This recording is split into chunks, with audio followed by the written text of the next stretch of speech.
Ito ito pang na ating muna. winner today sa ating What's on Your Mind. Mula po sa Quezon City, 42 years old, dati pong accounting staff at mayroong 5 anak. Nanonood po siya sa atin sa YouTube Live. Alda Langurayan. Good morning po, Ma'am Shi. Good morning po. Good morning po, DJ Chacha. Good morning po, Sir Ted. Magandang Good umaga. morning po sa lahat. Naku, salamat naman. Ito nga, Alda, 5 ang anak mo. Anong mga edad nito? Yes po, ma'am.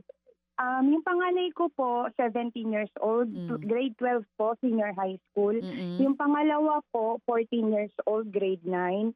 Yung pangatlo po, grade 7, 12 years old. Yung pang-apat po, 11 years old, grade 6. At yung bunso po, 8 years old, grade 3 po. Yun naman. And thank you. Pero Alda, bago natin pag-usapan ang buhay mo, dun muna tayo sa Bible Apo. verse na binigay sa atin kahapon ni Pastor Jeff. Apo. Lucas 12:15, mag-ingat kayo sa lahat ng uri ng kasakiman, sapagkat ang buhay ng tao ay hindi nasusukat sa dami ng kanyang kayamanan. Yun na nga. Ikaw ba sa base sa araw-araw na panonood mo sa amin sa YouTube Live, gaano kalaki ang naitulong sa'yo nitong segment na ito? Mas nagiging aware po kami sa nangyayari po sa bansa, lalo na po ngayon yung after po na nagsona si PBBM po. Mas nalaman natin kung saan po napupunta po yung pera or taxes na binabayad po natin, lalo na po sa mga manggagawa. O baka nalito lang si Ma'am Shi, 'di ba? O yung segment ni Pastor Jeff, pero kami nalulugod na talagang tutok ka sa isyung pambayan. Oo naman. Importante Opo. 'yan kahit Oo naman. nanay ka na. 'Di ba? Hindi dapat kinalilimutan Lalo po kasi sa tong mga bata. Opo. para sa mga bata. Tama naman. Pero dito sa segment na What's on Your Mind, anong naitulong nito sa'yo? Everyday po kasi din akong nagbabasa ng Bible. So, para po sa akin, mas nagiging napapalapit tayo sa Diyos, tapos mas nagiging mas nagiging positive po tayo sa buhay araw-araw. Yun. Kahit na medyo mahirap, kailangan po nating kumapit lang talaga. Amen. O pero yung 2,000 pesos na makukuha mo, saan mo planong gamitin?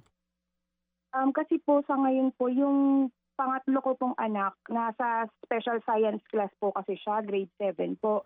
Medyo nire-require na po sila ng PE uniform. Actually, dapat po this coming August po, pagpasok nila sa Monday, may PE uniform na po sila. So doon ko po ilalaan yung 500 pesos po yon. Tapos po, actually dapat din po doon sa panganay ko, nire-require din sila. Kaya lang, mas uunahin po muna niyang ipaayos yung cellphone niya kasi po, mag-exam po siya sa UP sa Sunday. Tapos po, hindi pa po siya masyadong nakaka-review kasi nga po yung cellphone niya nasira. Oo. So, ipapaayos po muna namin. Babae, lalaki itong panganay mo? Babae po. O, papasok sa UP Diliman? Mag-exam po siya sa Sunday, sir. Kaya nga, UP Cat, no? UPCAT siya? UP Cat po. Okay, cellphone niya sira. Yes po, nasira po. Ipapagawa yung cellphone. Magkano papagawa? Hindi pa po namin alam, Sir Ted. Kasi po, nabasag na din po kasi yung screen kasi sobrang tagal na po siya. Sobrang luma na Okay, din. sige, kasi. ganito ha. Kamo, kailangan din ng pang PE uniform ng grade 7 mo? Opo. Oo, ganito muna ha. Papadalan ka namin, 2,000 piso ka agad galing kay Happy Man yan. O, total naman, kamo, ang kailangan pa nitong grade 7 mo, Monday. O, and itong Opo, iyong Monday. panganay, pero Sunday na ito, UP Cat. Sana nga, Opo. well, siguro naman yung bata magtatangka kasi nga may chance na makapasok sa UP, no? Okay, sige. Opo. Okay, ganito.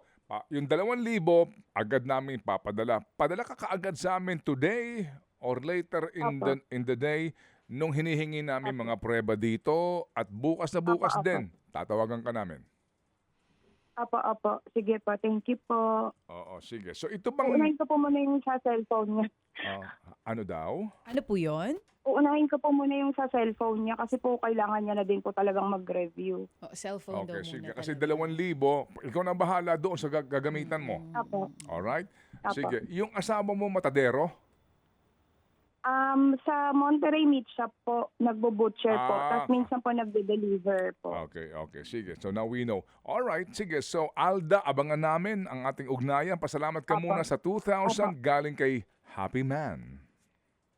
Thank you po, Happy Man. Thank you po sa lahat ng bumubuo at staff ng ng DJ Chacha and Ted Filon po na program. Salamat po sa lahat. Salamat po sa lahat ng nakikinig po. Oo, God bless po sa lahat. Salamat din sa iyo, Alda, sa iyong tiwala sa aming programa. Bukas na bukas din, tatawagan ka pag nagpadala ka ng Opo. prueba sa ating mga Opo. pinag-usapan. Thank Opo, you. opo. Salamat na marami.